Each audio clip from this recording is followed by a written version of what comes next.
इससे पहले मैंने जो वीडियो लेक्चर बनाया था उसमें मैंने मेरिस्टेमेटिक टिश्यूज़ के करैक्टर बताए थे विस्तृत में, on the base of origin and development के आधार पर। उसी क्रम में आज अपन लेते हैं बेस दूसरा, जिसके अंदर है on the base of plane of division के आधार पर जो मेरिस्टेमेटिक टिश्यू को आगे 3 भागों में बांटा गया है, वो है मास मेरिस्टेम, प्लेट मेरिस्टेम और रिब मेरिस्टेम। इसका अपन आज विस्तृत वर्णन पढ़ेंगे।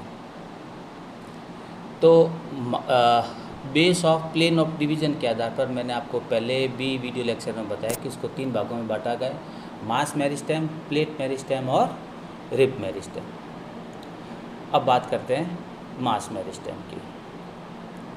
इस मेरिस्टेम के अंतर्गत आने वाली जितनी भी मेरिस्टेमेटिक सेल्स होती है, वापस गौर करके सुनिए कि इस मेरिस्टेमेटिक टिश्यूज़ के अंतर्गत आने वाली जितनी भी मेरिस्टेम की जो सेल होती है उनमें विभाजन अनियमित और अनियंत्रित प्रकार का होता है, यानी uncontrolled mass of cell division होगा, जिसके कारण एक सेल का एक समूह बन जाएगा जिसको कि अपन मास ऑफ सेल कहते हैं। मास ऑफ सेल का फॉर्मेशन करता है।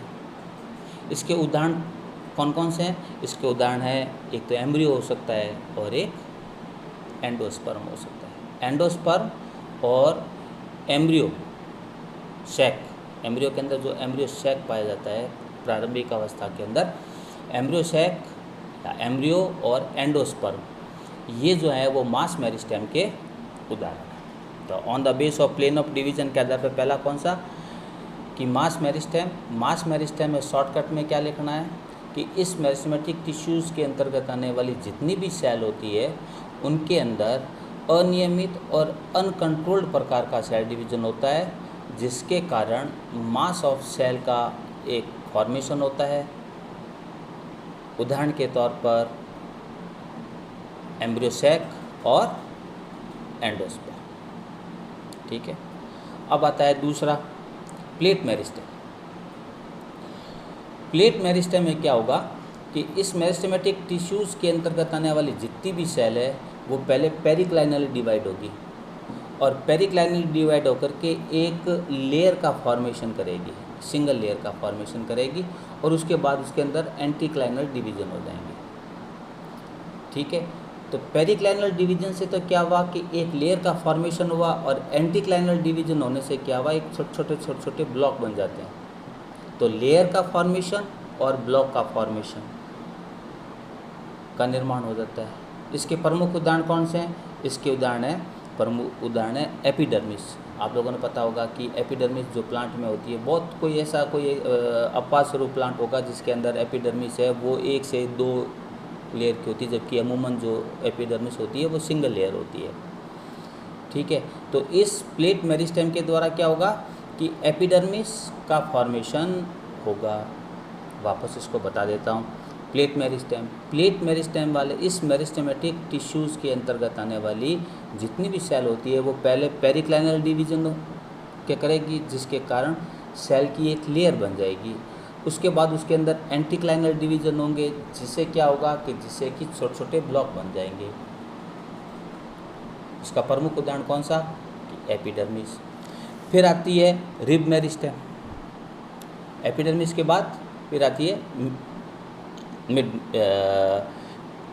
Rib meristem. इस मेरिस्टेमेटिक टिश्यूज़ के अंतर्गत आने वाली वही सेम बात कि इसके अंदर तो एक ही पेरिक्लाइनल और नंबर ऑफ एंटीक्लाइनल डिवीज़न हुआ था। किसमें? प्लेट में।